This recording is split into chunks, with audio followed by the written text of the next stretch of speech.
Radhe Radhe everyone, आप सभी को महाअष्टमी और नवमी की बहुत बहुत बधाइयाँ। फ्रेंड्स, आज की वीडियो में हम जानेंगे कि महाअष्टमी के दिन हम माता रानी का पूजन कैसे करते हैं। महाअष्टमी या नवमी, जिस दिन भी आप कन्या पूजन करेंगे उस दिन हमें माता रानी का पूजन कैसे करना है, इसी के विषय पर आज का वीडियो है। तो देखिए, कुछ लोग अष्टमी के दिन कन्या पूजन करते हैं और कुछ लोग नवमी के दिन कन्या पूजन करते हैं। तो जिस दिन भी आप कन्या पूजन करेंगे, सबसे पहले सुबह जल्दी उठ के हम स्नान करेंगे और उसके बाद हम चौकी को साफ कर लेंगे। यानी पहले दिन जो भी आपने फूल चढ़ाए हैं वो सभी हम हटा लेंगे चौकी के ऊपर से। उसके बाद हम भाव रूप में जल के छींटे लगाकर माता रानी को स्नान करा देंगे। तो इस तरह से जल के छींटे हम लगा देंगे, शुद्धिकरण हो जाएगा। चौकी को हम अच्छे से साफ कर लेंगे और फिर हमें पूजा करनी है। देखिए, अगर आपने अखंड दीपक जलाया है तो अखंड दीपक में आप घी डाल दीजिएगा। उसके बाद हमें एक दीपक और जलाना है। आरती के लिए रोजाना अलग से हम दीपक जलाते हैं। अगर आपने अखंड दीपक जलाया है तब भी हमें देसी घी का दीपक जरूर जलाना है। साथ में हम सभी को रोली से तिलक कर देंगे। तो पहले गणेश जी को, माता रानी के सभी स्वरूप को और चौकी पर विद्यमान सभी देवी देवताओं को हम तिलक कर देंगे। अब देखिए, जो हमने नवग्रह बनाए हैं, नवग्रह को हम सूखी रोली समर्पित करते हैं तिलक के रूप में, ताकि जो सुपारी है वो हिले ना। नवग्रह को भी तिलक कर दिया है। इसके बाद हम सभी को फूल समर्पित करेंगे।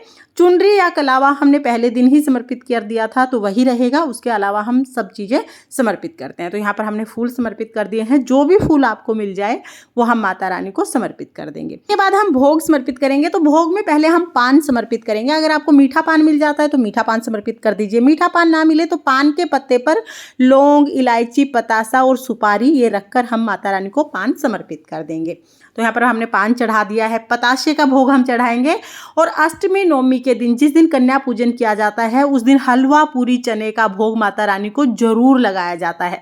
तो हलवा पूरी चने का भोग हम यहाँ पर समर्पित कर देंगे। साथ में ही जो भी ऋतु फल अवेलेबल हो आप वो ऋतु फल चढ़ा सकते हैं। तो यहाँ मैंने केले का फल चढ़ा दिया है। साथ ही हम 1 लोटा जल समर्पित कर देंगे। और देखिए, पूरे 9 दिन में किसी भी एक दिन आपको दक्षिणा जरूर समर्पित करनी है। तो मैं यहाँ पर दक्षिणा समर्पित कर दूंगी। इसके बाद हमें छोटा सा हवन करना होता है। हवन के लिए गाय के गोबर से बने हुए उपले को हमने जला लिया है। अब इसमें हम सबसे पहले तो घी की आहुति देंगे, ताकि जो अग्नि है वो अच्छे से प्रज्वलित हो जाए। तो 2 घी की आहुति हम डाल दी हैं। उसके बाद जो भी हमने हलवा पूरी समर्पित किया है उसका भोग हम अग्नि में समर्पित कर देंगे। कहते हैं कि अग्नि में जब हम भोग लगाते हैं तो सीधा देवताओं को मिलता है। तो माता रानी को भोग समर्पित करने के लिए अग्नि में हलवा पूरी का भोग समर्पित करेंगे, पताशे का भोग समर्पित करेंगे, लौंग के जोड़े हम चढ़ाएंगे। इसके बाद जो भी आपने पान चढ़ाया है, मीठा पान चढ़ाया है तो मीठा पान, या पान का पत्ता चढ़ाया है तो पान का पत्ता, ये हम इस तरह से, देखिए, इसका एक बीड़ा हम बना लेंगे और ये हम हवन में ही समर्पित कर देंगे। आपके घर में अगर कोई पान खाता है तो आप प्रसाद के रूप में उसे खा भी सकते हैं, लेकिन ज़्यादातर हम लोग तो ये हवन में ही समर्पित कर देते हैं। साथ में आप कपूर चढ़ा दीजिएगा ताकि अग्नि अच्छे से प्रज्वलित हो जाए। इसके बाद हाथ जोड़कर माता रानी से भोग ग्रहण करने के लिए प्रार्थना करेंगे और फिर हम बहुत ही प्रेम पूर्वक धूप दीप से आरती करेंगे। पहले गणेश जी की आरती करेंगे, उसके बाद हम माता रानी की आरती करेंगे। बहुत ही प्रेम पूर्वक आरती करने के बाद हाथ जोड़कर माता रानी से पूजा में रही कमियों के लिए क्षमा याचना करेंगे और अपनी मनोकामनाओं को पूर्ण करने के लिए माता भवानी से प्रार्थना करेंगे। तो इस तरह से हमें अष्टमी नवमी के दिन, जिस दिन आप कन्या पूजन करेंगे उस दिन पूजा करनी है। उसके बाद हम थोड़ा सा जल लेंगे और जो हमने हवन किया है ना उसके ऊपर से 2 बार इस तरह से वार देंगे। तो इस तरह से हमारी पूजा पूर्ण हो जाएगी। देखिए, जो हमने कलश स्थापना की है, हमारे यहाँ पर तो जिस दिन कन्या पूजन होता है उस दिन कलश के ऊपर जो नारियल रखा है उस नारियल को तोड़ के प्रसाद बनाते हैं और सभी कन्याओं को ये प्रसाद खिला देते हैं, नारियल को बांट देते हैं। अब किसी किसी के यहाँ पर इस नारियल का विसर्जन किया जाता है। तो आपके यहाँ विसर्जन किया जाता है तो विसर्जन कर दीजिएगा। प्रसाद बनाते हैं तो प्रसाद बना लीजिएगा। जो भी हमने भोग प्रसाद चढ़ाया है, जो हमने हलवा पूरी चना चढ़ाया है, अगर आपके आसपास कोई गाय आपको मिल जाए तो सबसे अच्छा है आप ये गाय को खिला दीजिए। अगर गाय नहीं मिलती है तो फिर आप ये जो कन्या जीवने आएंगी उनको खिला सकते हैं। इसके साथ ही केले वगैरह जो हमने लिए हैं वो भी हम कन्याओं को बांट देते हैं। और कलश मैंने आपको बता ही दिया है कि हमारे यहाँ पर तो जो ये नारियल है ये कन्या पूजन के दिन इसको तोड़ के प्रसाद बना के कन्याओं को बांट देते हैं। घर में सभी सदस्य इसको खाते हैं।